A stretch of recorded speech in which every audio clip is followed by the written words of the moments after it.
Hey guys, Robert and you're here, and we're about to see Sonic 3. Ooh, I've been looking forward to this. We've been following this since 4 years ago now. Can you believe that? Wow, second movie we've utilized her the template for our thumbnails.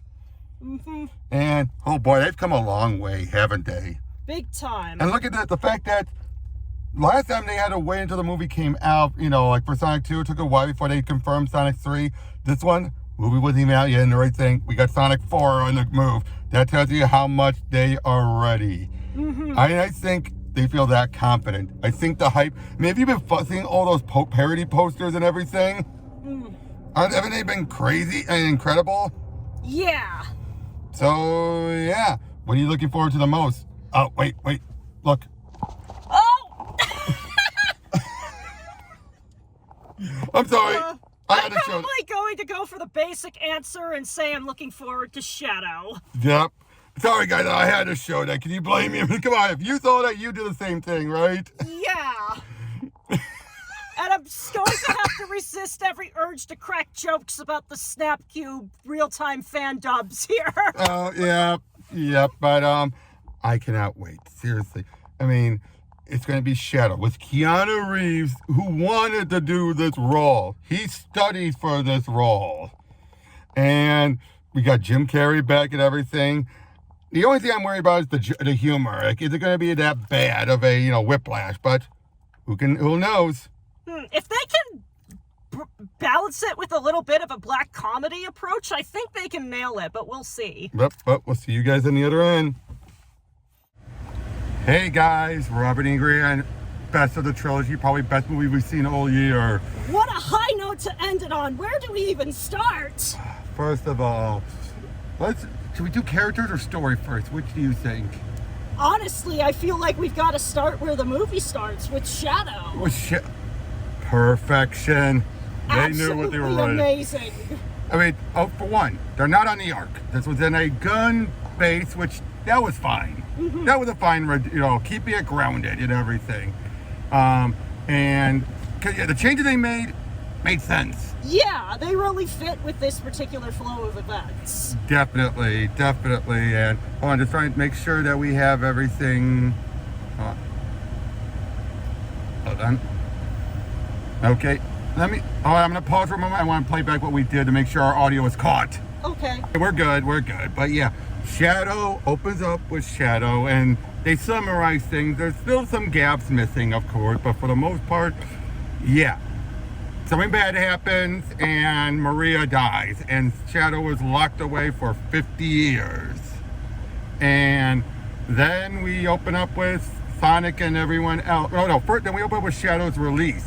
Clearly someone opened him up. Someone let him out. I mean, it's obvious too, but we'll get to it. But yeah. And I like how there's a little bit of comedy makes sense because most of the, I would say this, 80% of the comedy worked. The ones that didn't, cringe, but they were pretty quick. Yeah. With one or two exceptions. But for example, the opening bit felt like two Joes who have been stuck at this post where it's like nothing happens here. So of course they're gonna be, jokey. And then when Shadow takes down all the guards, it's like, we need more men, more men. And she knows everyone. It's like, makes sense though. 50 years of nothing. Why would they, and probably cutbacks and all that, why would they have a full crew there at all times? That's a waste of money. Yeah.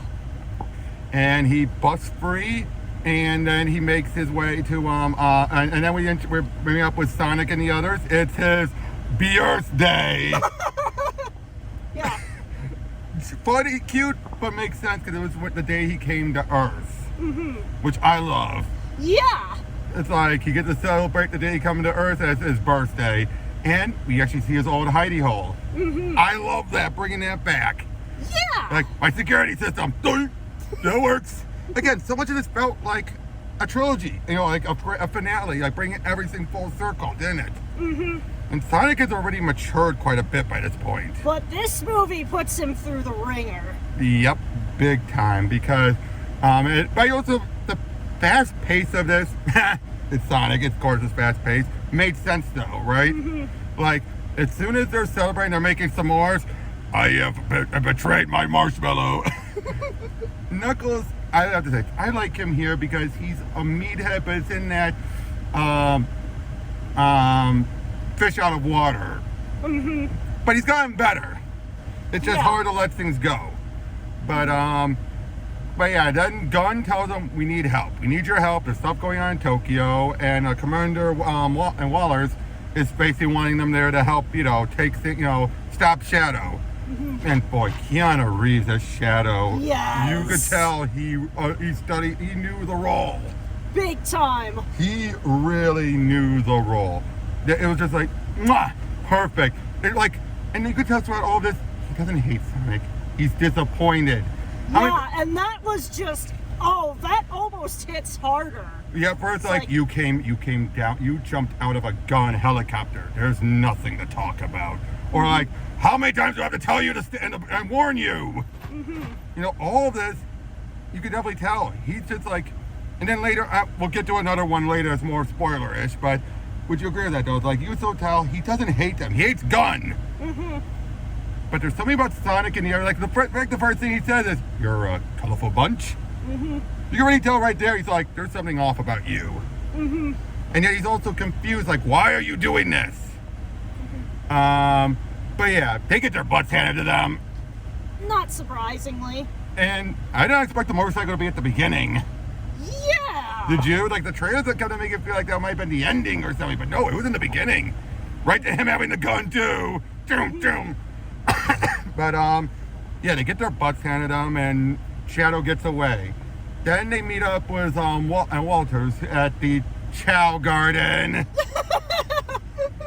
The thing is that I would totally buy that existing as an actual niche cafe in Tokyo, so it's perfect. And I also like that the fake out. The lights turn out, you're like, what's going on? Oh, it's a live show. that faked me out. That legitimately faked me out. Yeah, me too. You thought something bad was gonna happen too, didn't you? Oh no. Then the egg pods show up and Commander Walter is dead. Yeah. I mean, there's a little wiggle room, but for the most part, yeah. One of the guys we've been seeing since the first one is dead. Yeah. And he was there with Shadow. It turns out he was the one who made the call to put Shadow on ice. Yeah. And, but then, you can talk a little more about what happened next, because who saves them? Who ends up saving them? Who ends Agent up saving Stone. them? Agent Stone, the dark horse of this entire trilogy. Yep. The original character, one of the original characters here that you just really like, but he gets through the ringer too. But yeah, he helps them out, brings them to Eggman and saying someone it's using Eggman's tech. Someone is behind this and we need to stop it. And let's take this to Eggman and, okay, Jim, this is one of his best, but it has some of his cringiest moments too. Wouldn't you agree? Yeah, if he let himself go before, he really let himself go now. Yep, some of the jokes were a little... yeah, but most of them were good though. Like the soap opera. Oh yes, the soap opera! My twin brother, the Spanish soap opera. Which leads to a great bit from Shadow. Teacher just killed them both. She's not a prize to be won. I love that, but yeah, they convinced Eggman to do it, and Eggman, this is his movie as well. Yeah, it is more than even the last one. Yeah, it's this one. He is the protagonist and co-villain at the same time. Because you can tell this was a send-off. Big time, but it was definitely a good swan song if so. Yeah, because when Eggman realized someone's using my stuff, and then they have to work together and everything, and I think that's why they made him decide to go all video game-ish. If this is his last one, just go all the way. Yeah.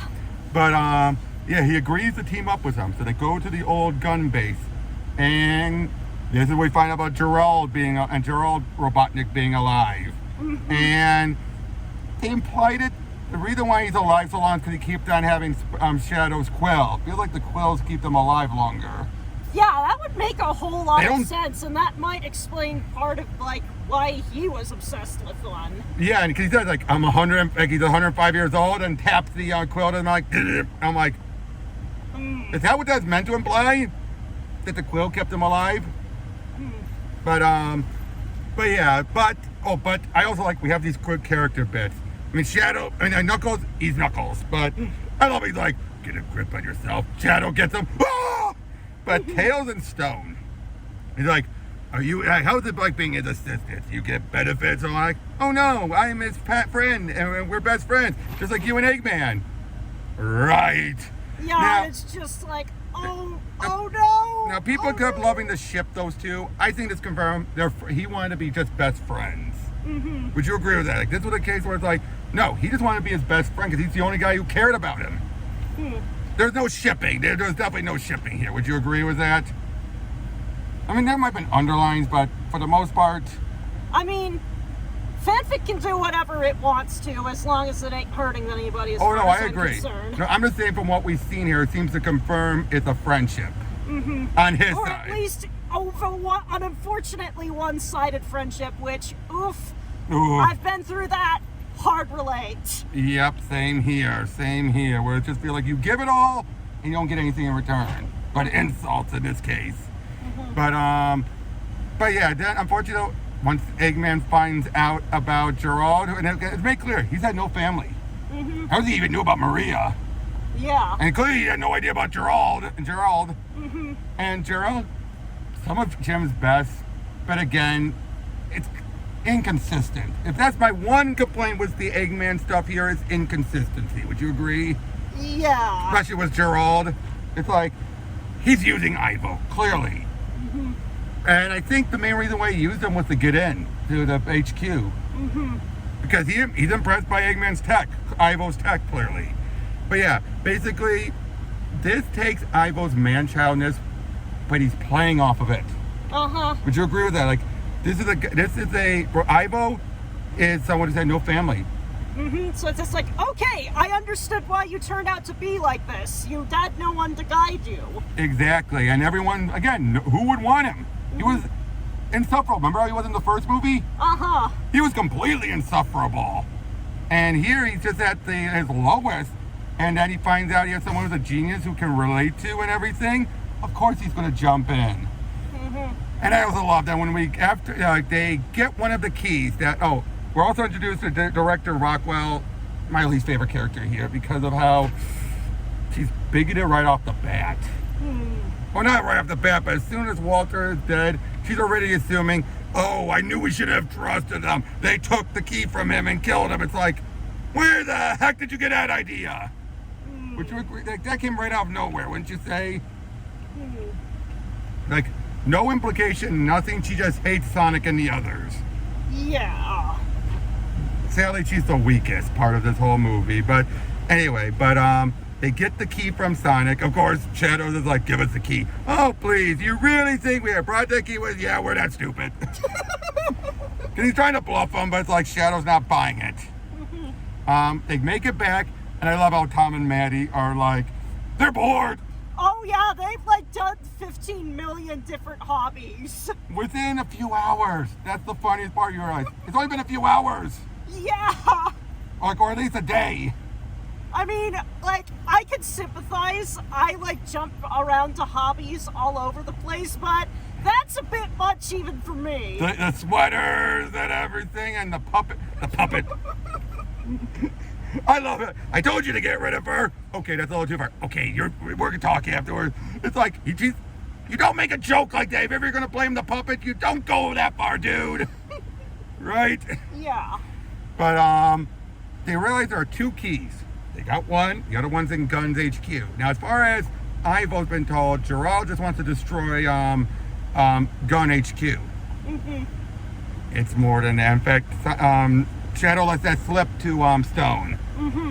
And but yeah, so those Sonic, they're working good as a team at first. Wouldn't you agree? Like, yeah. For the most part, Sonic's impulsivity aside, then they make their way to the Gun HQ, trying to figure a way in there. And I love how this was their way of bringing in Rachel. Yes. Rachel's technically not in the movie. It's a disguise. They used one of Tails' things in order to camouflage themselves. And it's a perfect camouflage. Yes. And of course, Maddie gets to act like her sister perfectly. And I love being Rachel. I loved it though, because that was by far. I mean, while Maddie got better in the second movie, and Rachel got better in the second movie, it was still a little too long. You know, the wedding subplot was a little. Here, it was just enough. Would you agree? Like, they used her for something that made sense in the story, allowed some hilarity, and then moved on. Yeah. I mean, some of it was a little bit, but again, this was definitely the best human stuff as well. Would you agree? Yeah, that's what it looks like to roll nat 20 on an intimidation check. Well, yeah, that, but even some of the other bits here, but I also love it, like, Tails has a USB that looks like him. It's like, why is there another USB with a mustache on it? Also, just sticking random USB into thing, that is like... Blow on it! The 90s, the best generation. Because I love how Tails is like, oh, come on, guys, you can't, and blow on it's not gonna... I stand corrected! Again, the comedy in this works. Like I said, good 80% of the comedy worked. Yeah, it's like for a lot of it, it felt like Sonic and the others were just kind of cracking jokes to deal with the stress. Yep, definitely. Or the absurdity of their situation, which I think is what Tom and Maddie were doing, wouldn't you say? Like, it was the stress and the absurdity of it. But unfortunately then we have the dance sequence. You know, the Eggman dance sequence. Yeah. That, I did like for a moment, I thought the lasers were a bluff for a moment. Did you get that feeling for a second before Eggman revealed it was the suit? Did you think that the lasers were just a bluff? When it didn't, hurt Gerald? Before Ivo revealed the suit blocked it, I thought that was going to reveal the lasers were a bluff. I mean, would have been plausible. But it was the suit, which makes it clear why Ivo was brought aboard. Basically, they get their way in there. Oh, Knuckles is told, in an emergency, break glass in case of emergency, and Knuckles being Knuckles, I will smother this glass, I will do. But then, I also loved early, before everything, Maddie asked, why don't you just go Supersonic and use the Master Emerald? Nope, we agreed not to do that under any circumstances. You know, I like that setup. That makes sense. Why wouldn't someone ask that, right? Like, just go Supersonic. It's just like, yeah, it's probably best to keep the nuke locked away until you really, really, really need it. Definitely. Or for another reason we'll get to in a moment. But then shenanigans happen. And the key is knocked around. But then what does Tom do to get the key? Disguise himself as Walters. And that was just... Shadow shows up and punches him really hard, nearly killing him. Oh, that. The setup for that was so natural. Like, you understand exactly why everyone thought the way they did in the scenario, but it nonetheless ended with tragedy. It did. Oh, and we forgot Maria. All the setup with Maria was so good. Oh, yeah, that was... You really felt for that. You really did, and they didn't show that much of the Maria Shadow stuff, even in the games. Yeah, but it's just like... Here, best buddies. Yeah, it's just like, they did all kinds of stuff. They watched movies. They attached a tether to Shadow and took her around the facilities. And ran into a cake. And then made cake angels. And looked up at the stars. Basically, Maria was Shadow's Tom. Which, is that the best way of putting it? Yeah. But, and also Shadow here is a hedgehog, probably from the same world that Sonic is from, but because he wasn't created. He landed on Earth. I like that change. It simplifies the thing. That makes a lot of sense for this universe, since we've already had precedent of that happening. Yep. And it's just like, why would Gunn be so interested and so ready with Sonic unless they already knew that something like him existed before? It's like... Exactly. Love that nice little bit of continuity. And why they wouldn't think he was a creation. Because that was the big one. Because I was always like, but now we're like, oh, they already knew there were hedgehogs in space hedgehogs. So that made a lot of sense. But yeah, then when Jim was on as Gerald with his pain, that worked. Didn't it? Because basically, they want to destroy the Earth. They want to destroy everything. And the moment with Stone trying to warn Ivo. Yeah, and Poor he's Stone. just been... He is he's really the dark horse of this whole trilogy. Like I said, it's just like he could have been like a real one-note character, but they ended up giving him a lot more depth than you typically expect. And brought to a logical conclusion, unfortunately. Yeah. He's fine, don't worry. But with basically, Ivo's still been taken by Gerald's familial charm. Like, you've been it's jealous just all like the time. I'm getting vague flashbacks to Guardians of the Galaxy 2 with this one, except it's for the villains. Exactly. And he just wants nothing to do with it. Like, you're no longer with me until I clone you, but you yourself are gone. I'm blocked. I'm followed, blocked, and reported. But it's like, and I love it. Like, I can't lose you. I lost you once. I can't lose you again. Yeah. I love that, and obviously he's referencing the end of the first movie, obviously. But yeah, was Tom hurt? Sonic is on the warpath. Even tell the stare down was Knuckles. Now, what do you think about Knuckles and saying, "But we made a promise to be a team, and even if you make you break it, I'm still that." I don't know where I stand on that. Yeah, that just seems kind of... It's in character and yet convenient. Then Wade, that was the dumbest part. Yeah, I'm not going to argue that part. And I'm sorry, that reminds me of the Knuckles show, which was stupid, trust me. Fowler was barely involved. He was involved with the first episode, but not the rest. But, yeah, Sonic gets it, flies, and big fight with Shadow. Oh, and when Eggman finds out their plan, he is like, what? Yeah. With your genius, we could rule humanity. But then what is Gerald is basically like, what has humanity done? You know better than anyone. There's no place for you there. Who down there actually cares about you? But I have you. Oh, my boy. You are no Maria. Oh, that was ice cold. And but it basically tell, he doesn't care if Ivo is his copy. With Maria was his heart. And losing her, and oh boy, I'm glad he didn't shoot her down. Yeah, that's like... It was an accident. Yeah, that makes a lot more sense. Because that always bothered me. Why did they shoot her in the game? You know, they just gunned her down. It's like, she's a kid! That always bothered me. But here, it was an accident. But try telling that to Shadow and Gerald, right? Now, we have to find out there is no arc, but there's still the Eclipse cannon. And that was their way of Gerald getting let go, was if he created the cannon for them. Which I liked. Yeah. Yep, and yeah, that's what the two keys were for, to activate the Eclipse cannon so they can destroy everything. I like them bringing that in. And then the big fight with Shadow, he knocks the emeralds out, and then they both go super. And they fight until they make it to the moon. And Sonic, he is so full of revenge, and then he realized, no. Now, I will say this. I think the parallel, the whole In Your Heart thing, makes way more sense than our mother's name is Martha from BVS. Yeah. It may a little convenient, but at the same time it makes sense. Tom, we've already seen Tom, this is this type of character, and Maria's a kid. Of course she's going to talk like that, you know? And it made more sense there. And then they realized they got to stop it. The cannon's about to fire, and we get it!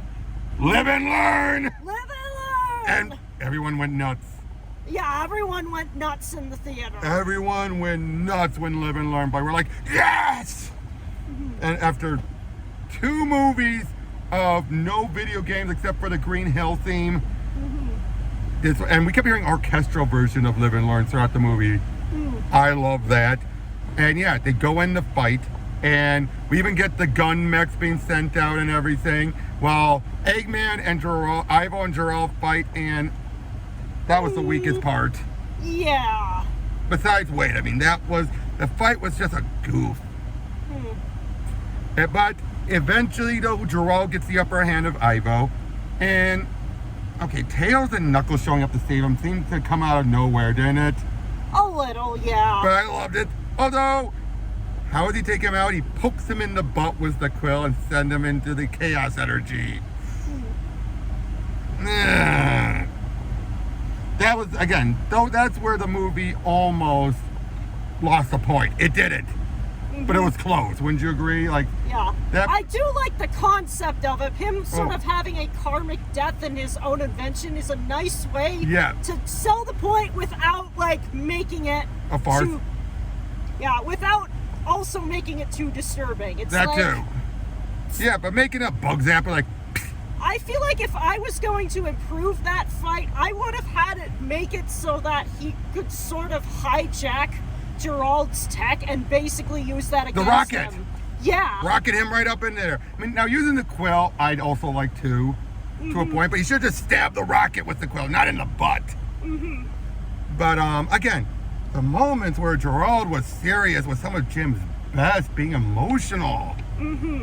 I think that's one of the things they were able to use to get him on board the movie was to do more emotional stuff. Yeah. And again, the cut loose, of course. But then they have to get Sonic loose. They're able to redirect it by the cut that cuts a chunk of the moon off. Better than blowing it up. Sonic loses his power. Why Shadow still has it is beyond me. Yeah. Unless the Shadow have the Chaos Emeralds. He might. That might be a reasonable explanation for it. But they don't make that clear. We don't see what happened to the emeralds at the end. But he might. But but they have to push the Eclipse Scan out of the way while Eggman has to try and prevent the radiation from taking out all on Earth. And of course, that's where we get the line of, if I can't rule the world, I might as well save it. And he sends a message to Stone, and he sacrifices himself. This felt like this was a coming for him, doesn't it? Following him from the beginning, and it ends with a zzz, zzz. I love that. Yeah. Because remember, that was when we first saw him, like zzz, zzz, zzz. So ending it with the zit zit was perfect, wasn't it? Yeah.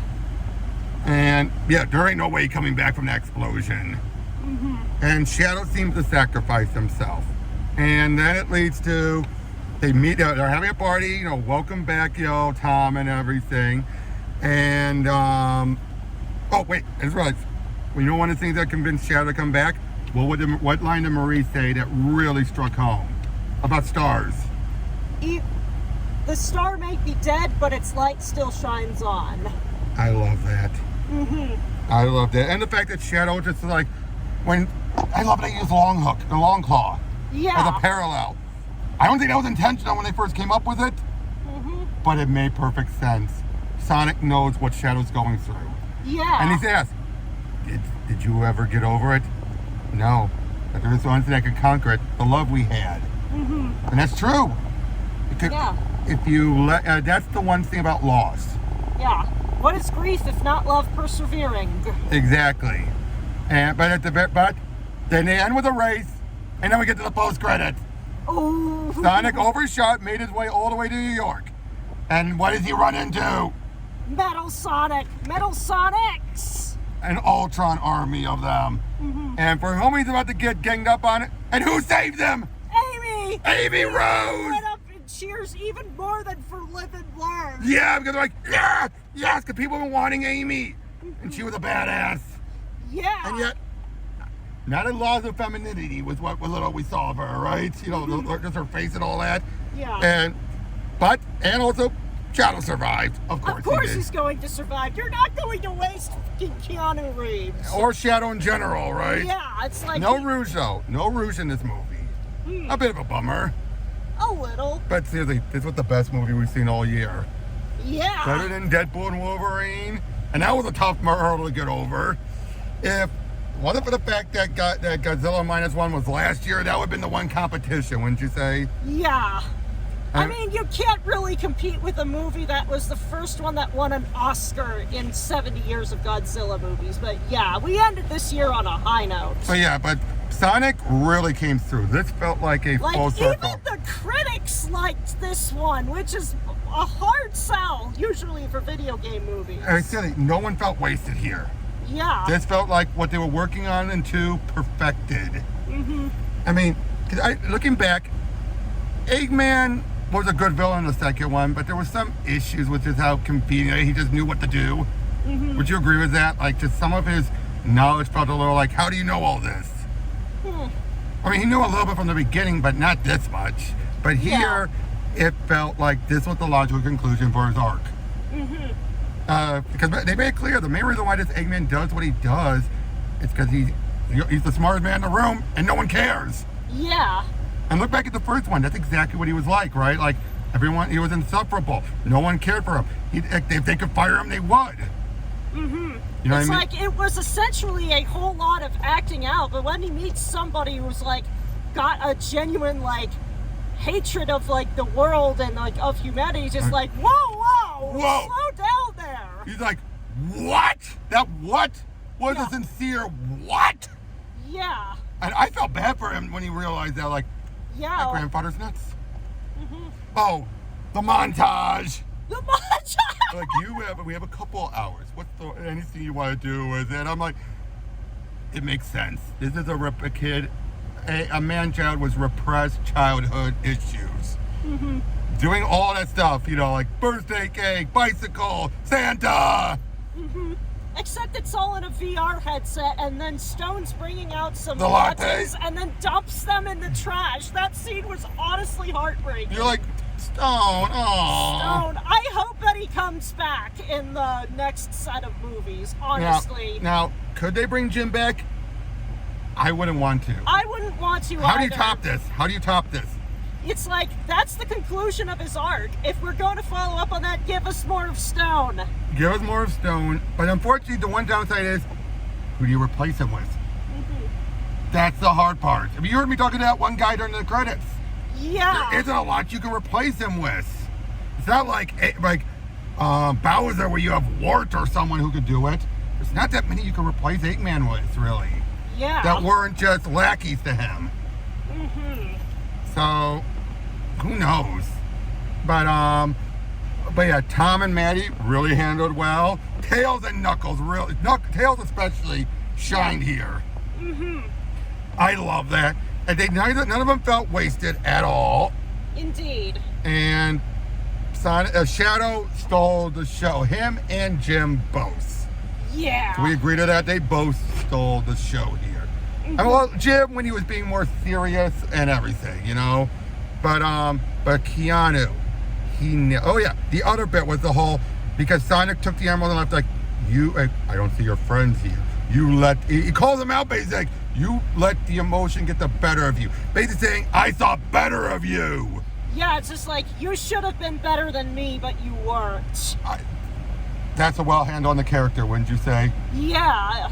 And which was a step up from how Shadow was at the start of the game, where he was just cold. This one's like, no, he's more of a nice guy here, just bitter. Yeah, it's just like, yeah. Yeah, and again, the parallels and everything, Yeah, the fact that there was Tom, and like the rest of the family to create a parallel between him and Maria and Gerald. Yeah. And again, Gerald, when well handled, you understood his pain. Yeah. If he's anything like Ivo, Maria was the only love in his life. And the fact that he felt like Shadow's like a means to an end. He didn't care about Shadow. Yeah. What does that tell you, right? He didn't even care. He just knew to manipulate him. But Maria, and you know what, in the games, Gerald wasn't there when she died. He didn't know until after he was apprehended. So having him be there when she died makes it a lot more impactful. Big time. And again, having him be the main villain made sense. Big time. It really did. It felt like he was the worst. And especially, even when you look at Adventures, he set everything in motion for the Eclipse Cannon to destroy everything, making him a bigger monster than even Eggman. So following that through here made sense too. Yeah. So yeah, great, best movie of the trilogy. And this, big time. I gotta say, I can't believe it. This is right up there with Guardians as one of the best trilogies Yeah. that we've seen. Would you agree with that? Like, big time. because seriously, I mean, and they got better with each installment. Yeah. First one was standard. Can we agree to that? First movie. First one, it's just like, okay, we're not totally hitting the ground with this one. But it's cliched. It's the typical insert IP comes to Earth. But they made it work. Jim made it work, especially after we avoided Ugly Sonic. By the way, Have you seen the ugly Sonic sweaters? Oh, no. 'Cause you know ugly sweaters have become a thing lately? Oh, yeah. There's an ugly sweater with ugly Sonic on it. So it's literally an ugly Sonic sweater. But in Sonic 2 was when things really got better. Would you agree with that? It's when it really got, like, let's throw out all the issues that has been with video. Let's avoid most of the video game issues. Because seriously, I think this sets a new gold standard. Definitely. For the live action versions, anyway, of a video game movie. Yeah. This is what you do. You have the human characters have an importance. Do not let them dominate. And that was probably the other problem with the first movie. They dominated a little too much, wouldn't you say? But here, like, you have there be a parallel, have them be used when they're useful, but focus on the IP characters. You know, the video game characters. It's what they're there for. And tell a story that's faithful, but not married to the lore. Yeah. Because, say what you will here, it wasn't married to the Shadow lore. They made changes when it was needed, but they were good changes. Yeah, it's just like they made it fit the context. It's like you got the essence, even if it's like not exactly like a carbon copy. Because let's be honest, you would have lost the audience if she was gunned down. Would you agree with that? If she was actually like, yeah, that like would what originally just happened. But here, having it be that, you know, they were about to shoot, they had orders, they ended up shooting a tank that caused an explosion, and she was close enough for the explosion. That makes it seem a lot more tragic by comparison, because it's like, this didn't have to happen, whereas if they went with the other thing, it would have just seemed comically bad. And you would have lost all sympathy for Gunn. Even Walters. Here, knowing that Walters was there and everything, you're like, he would never have let that happen. In which he tried to stop it. It feels bad losing him too, doesn't it? Yeah, but I can't say that this wouldn't be a bad time to kill him off at the same time. Especially because with Rockwell in charge now. That's going to be an issue they're going to have to deal with. Which also explains why I bet you Gunn's going to be a villain in the future. Yeah. In fact, who knows, maybe they're setting up her to take over Eggman. But yeah, with the Metal Sonics and Amy, I cannot wait for 4. I am so glad they're ready. They're gunning into this and everything. Yeah, I wouldn't be surprised if they've got like plans for what the next trilogy is essentially going to be, basically. Yep. And again, Amy looked great, didn't she? Oh, big time. She looked so adorable. But yet again, her taking out those now, I'm pretty sure this is going to be an Ultra thing where those are just drones and then the real deal is out there somewhere. That would make sense. But you got anything else to say about this? The movie or the trilogy? Not really. I think we've said all we can say at the moment. All right. Thank you guys so much. And we'll see you guys the next one. Have a good new year.